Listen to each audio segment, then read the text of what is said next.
2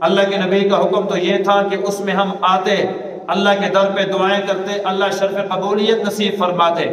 اور 5ویں رات جس میں دعا قبول ہوتی ہے وہ رجب کی پہلی رات ہے، یعنی اگر آج چاند نظر آ جائے، پہلی سنت کا معنی اس چاند کو دیکھنا، اگر چاند نظر آ جائے، دوسری سنت کا معنی چاند دیکھنے کی دعا پڑھنا، اگر چاند نظر آ جائے، پھر تیسرا یہ برکت حاصل کرنا کہ اس رات کو جا کر 2-4 نفل پڑھ کے اللہ کے سامنے دعائیں کرنا۔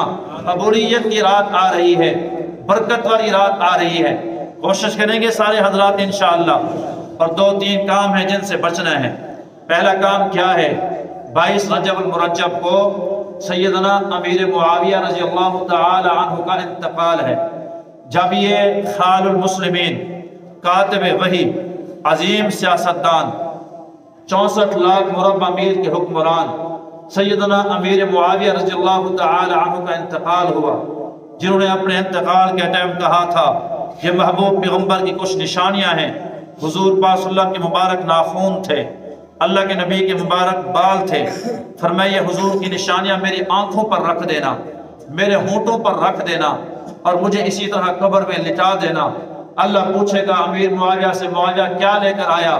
تو میں اللہ کو کہوں گا اللہ تیرے محبوب کی نشانیاں لے کر آیا ہوں، تیرے نبی کے ساتھ محبت تھی، اسی وجہ سے یہ نشانیاں محفوظ کر رکھی تھی۔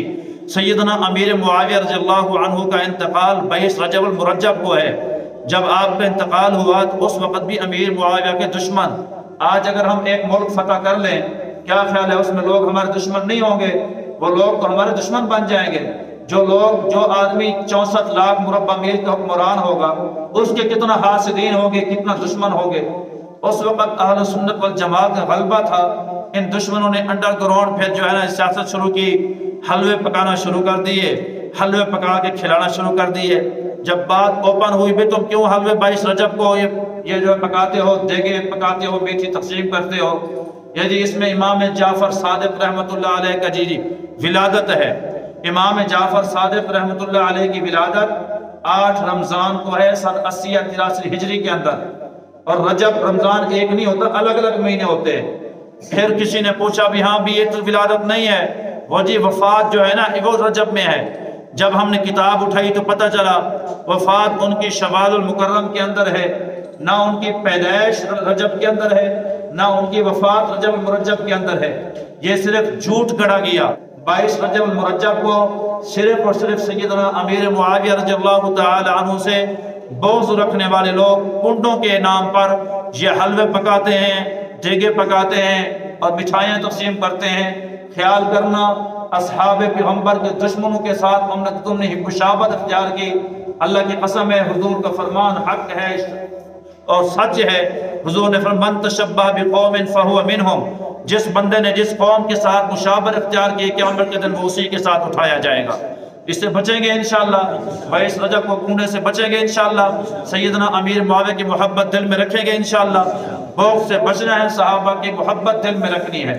اور دوسرا یہ ہے کہ اس مہینے کے اندر لوگ 27 رجب کو روزہ رکھتے ہیں، یہ جی 1000 روزوں کا ثواب ملتا ہے۔ کسی حدیث کے اندر یہ نہیں ہے کہ 1000 روزوں کا ثواب ملتا ہے، کوئی اس کے اندر ایسی حقیقت نہیں ہے، کوئی روزہ 1000 جو ہے روزوں کے برابر نہیں ہوتا۔ اس میں بعض لوگ راتوں کو جا کر مخصوص عبادت کرتے ہیں اجتماعی، اور بعض جناب 4 رکعت پڑھو جی، پہلی سورۃ فاتحہ پڑھو، پھر اتنا سورۃ اخلاص پڑھو تو اتنا اجر و ثواب ہے۔